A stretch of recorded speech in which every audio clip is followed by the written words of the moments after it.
What is going on, guys, and welcome back to the YouTube channel. So on today's video, I'm going to discuss my 6-week review of the ketogenic diet. Now, I say 6 week because I've recently decided to stop doing the diet, or stop doing it mostly, so I won't be in a full ketogenic state. I'd like to think at this stage I've become fat adapted. I definitely feel fat adapted, so I will be using fats more as a fuel source rather than before where I was solely reliant on carbohydrates. The reason why I've decided to move away from it and cut it off here in terms of just giving you my review for being in the full ketogenic diet is because I've decided to bring in carbs pre and post workout. Now, that's not because I was really struggling and I was dying and I had to have carbs. I could have carried on with keto quite easily. The reason why I decided to bring in carbs pre and post workout predominantly is because recently with my injury, I had the all clear from the doctor. So he said after 6 months post surgery that I was able to go back and pretty much get into my training completely. So there was no real restriction. And for me, that was a really good feeling. I was really pleased to obviously have that news. So my goal now, having not been able to train properly for this last 8-9 months, I wanted to get back into fully training and performing at my absolute best, going into a kind of bulk, I guess, a gaining phase to get the muscle back that I would have without no doubt lost from not being able to train properly for the last few months. When we're really looking at fueling performance to the level that I'm going to be operating at in terms of quite intense exercise, especially sometimes during the cardio workouts that I like to do, working at like 70-80% of my max heart rate, it's not optimal to be in a ketogenic state. So it's not optimal to not have carbs around your workouts. Now, some of you might be listening to this as diehard keto dieters that say, oh, I can build muscle, I can perform. You probably can, you probably feel great, but it's not going to be optimal. It's suboptimal, okay? Now, I watched a really good video on this and I'm going to put that somewhere in here that you guys can go and watch as well. Lane Norton did. He's a much more of an expert in this area than I am and explaining as to why keto is not going to be optimal, looking at studies in terms of performance, fueling performance, building muscle, which is a huge thing for me and getting fitter. It's not going to be optimal for that. So that's the reason as to why I came off it. And what I've done is I wanted to still keep a lot of my ketogenic approach in my diet because I like the nutrient of it, which I'm going to go into in a second. However, around workouts, that's when I'm bringing in carbohydrates. So I'll normally have about 80 grams of carbohydrates pre-workout, and then I'll normally have about 50 to 60 grams of carbohydrate post-workout. And then for the rest of the day, I don't have carbohydrates. I don't have carb-rich foods. I'll just stick with that protein and fats, which works really well for me. So that's a kind of a bit of a reason as to why I've come off it and the approach that I'm using now. So I'll get into my review side of things now, having done it for what was about 6 weeks. So my overall opinion of the diet, I actually think it's a good diet. I think it gets a lot of stick and it gets a lot of hate because people haven't actually tried it before and they just think about the logistics of it and think it must be really bad, it must be really restrictive, it must be really boring and hard. How can you go without carbs? And this is what I used to think as well. I think unless you actually try the diet and get fully into it, you don't actually realize that you don't really crave carbs, you don't really crave foods, you don't really get a massive need to eat, your energy is really good, you feel great. All that kind of does counter in some aspects, you know, the need to have carbohydrates and, you know, the restrictiveness for a little bit of the diet. So I think overall it is a good diet, but I don't think it's good for everyone. I think that it's only good for select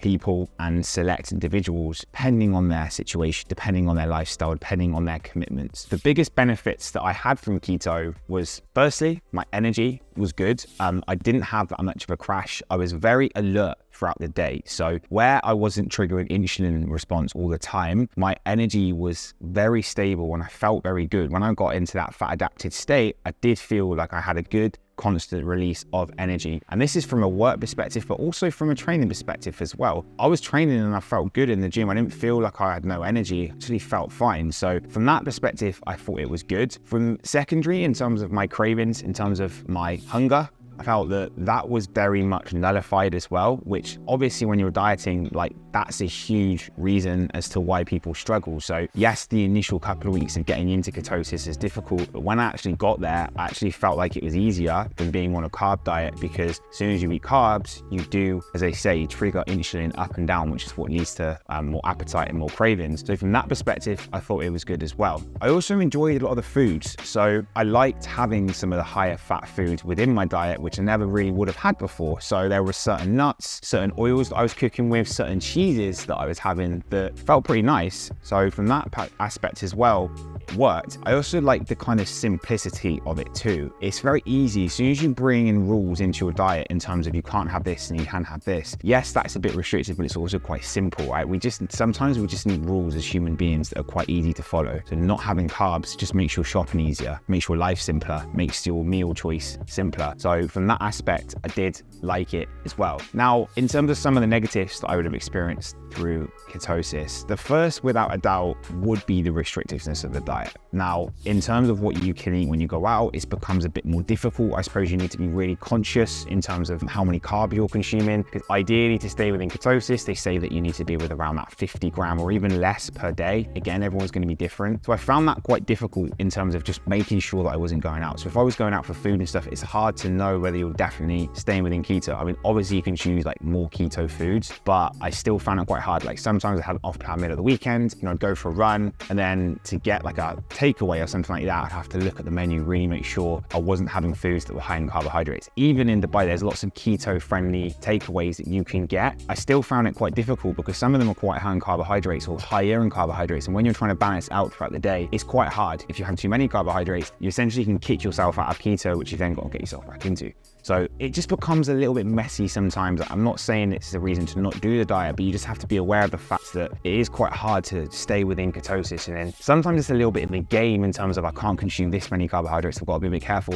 You're going out I don't work in a situation where I've got to go out for lots of work meals and stuff. I don't have family that I live with, so for that reason as well, I think it's quite difficult in terms of like the commitments and sometimes the restrictions that it has, because it's difficult to maybe balance this into a life where there's a lot of things that are going on all the time. So that's another thing as to where I did struggle with it. Another thing that I know that I'm going to struggle with it had I not slightly adapted it is if you're trying to build muscle and you're trying to push your calories up. Yes, fats have 9 calories per gram, so it's easier to get fats in terms of they're more calorie dense. However, when you're really trying to push your calories up and you're trying to get like 3,000, 3,500, 4,000, which to really build muscle, especially for someone like myself, it's a bit of a hard gainer as I start to push into more of a surplus. I find that quite difficult as well in terms of getting everything to come from fats and not having any carbohydrates. It becomes quite challenging, it becomes quite difficult. So for that reason as well, I think having some carbohydrates within your diet, it's easier to get the calories that you need to get in from a gaining perspective. So if you're looking at fat loss, you wouldn't have that problem because you're not going to be consuming loads of calories. But if you're trying to perform and you're trying to get in lots of calories, cutting out an entire macronutrient group makes it more challenging because you've just got less foods that you can have. And again, like you can't go over that certain threshold for carbohydrates. So when you're trying to drive calories really high, it's difficult to make sure you're not pushing over that boundary in terms of then kicking yourself out of ketosis. And the final negative that I have with keto is the ability to test yourself whether you're definitely producing ketones. Now, I found that really difficult and I find it a bit demoralizing as well because I was using the strip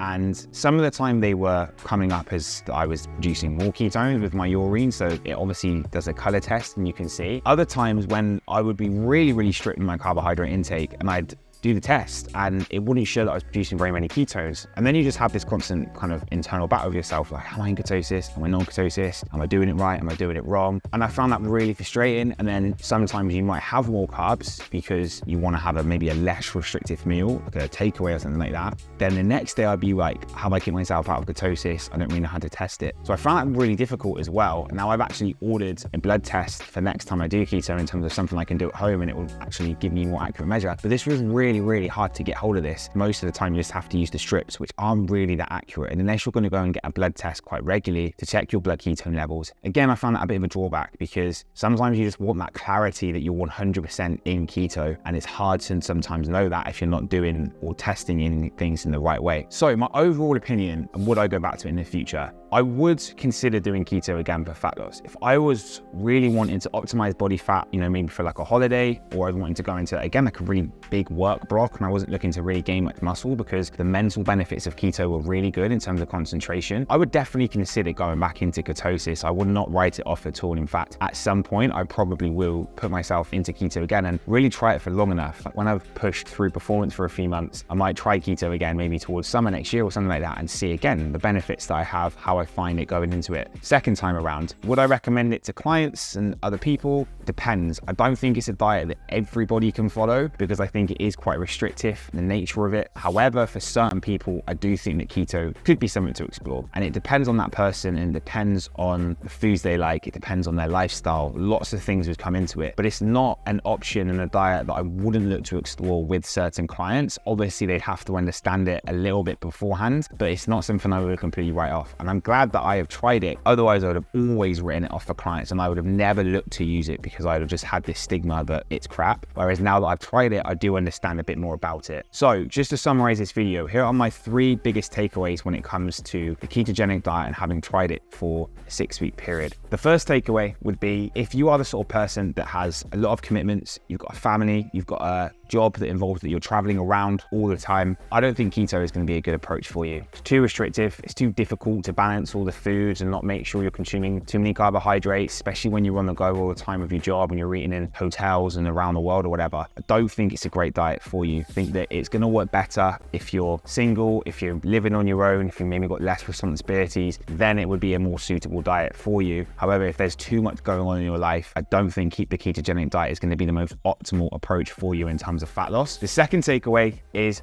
I don't think being in a ketogenic state is going to be suitable forever. For some people, they would argue that it is. However, I think that the restrictive nature of the diet and really not being able to have any carbohydrates, especially when you're looking to socialize and go out. Yes, you could go through periods where you could have carbs and then put yourself back into ketosis. That's always going to be a bit of a stressful approach trying to get back into keto. You might not kick yourself out of keto, but you're just always going to be kind of knocking around playing these games. I think it's often the mental battle of that, because you'll go out and you'll eat carbohydrates and you'll have some chips and some ice cream or whatever, and you might feel really guilty, even though it's not done much to your body and you could probably put yourself back into keto. You're going to feel like you've messed it all up and you're thinking, what's going on inside my body? Oh no, I'm suddenly having loads of carbohydrates again. What's going to happen inside? So I think that mental battle is quite difficult. I think that you really need to live and breathe keto if you're going to do it. So I don't think it's something that you can do forever, because I think it's just too restrictive if you do like to go out and enjoy some of the nicer foods or the more processed foods that, let's be honest, we all do, like your burgers, your pizzas, even like stuff like your pasta fajitas. These are the sorts of foods that I like. And when you're in keto, you've got to be really careful with what you're consuming. And the last takeaway point would be, I think you need to give yourself at least 90 days of really trying this diet. And I say 90 days because obviously I only got to the 6-week mark and I was starting to experience a lot of the benefits. However, I don't think I got to the full stage of ketosis, and I've heard that it does take a lot longer before you really start to see the benefits. So if I'd done it for a bit longer, maybe I'd have experienced more of the benefits, felt even better, had more energy and had even less cravings, and seen an even better difference in my body composition, which, to be honest, I do feel improved quite a lot. Just to touch on that quickly, feel like I became a little bit leaner. I felt like I looked a little bit drier. I felt like my muscles maybe looked a little bit fuller in some areas. I feel like I just looked a bit more ripped. Not massively noticeable, but I'd say if I was to have carried on with that, I may have seen even better improvements in my body composition over time anyway. I think you need to give yourself a decent window of ketosis. You can't just do it for a small amount of time and expect to see the benefits. And you also have to make sure you do it for at least 2 weeks. You have to push past the initial part. The first 1 to 2 weeks is going to be dreadful. You're not going to feel good. It's going to take time for your body to adapt. It's going to feel restrictive. You're going to have brain fog. You're going to get potentially keto flu, and you're not going to feel good, but you have to really push beyond that stage to see the benefits. After that initial 2 to 3 weeks, that's when you're going to start to feel better. And that's when you're going to realize, is this a diet and is this a lifestyle that I want to live? And then you can make that decision. But in the first 2 weeks, you're never going to be able to, because you're going to feel crap as your body starts to adapt. So stick to it for at least 2 weeks and try and stay in keto for at least 90 days or 8 weeks would be a kind of minimum, I think, for that. And had I not gone into this performance phase and had the news in terms of getting right back into my exercise and really kind of, I suppose, needing the carbohydrates around my workout window, I probably would have stayed on it for a little bit longer anyway. However, I think I still got a lot of the benefits of fat adaptation, as throughout the majority of my day, I'm not eating carbohydrates. I only eat them to stimulate insulin pre and post workout, which is just a bit more optimal in terms of building muscle. So overall, guys, that is my feedback of following keto for 6 weeks. Benefits, the drawbacks, the overall opinion as to whether I think it's a good diet for a lot of you guys listening to this. So I hope you found this video useful. If you've got any comments or any questions around keto, stick them below. Make sure you like this video. Make sure you're subscribing to the channel for future videos. Hit the bell notification so that you're alerted every time I post, and I will catch you guys in the next video.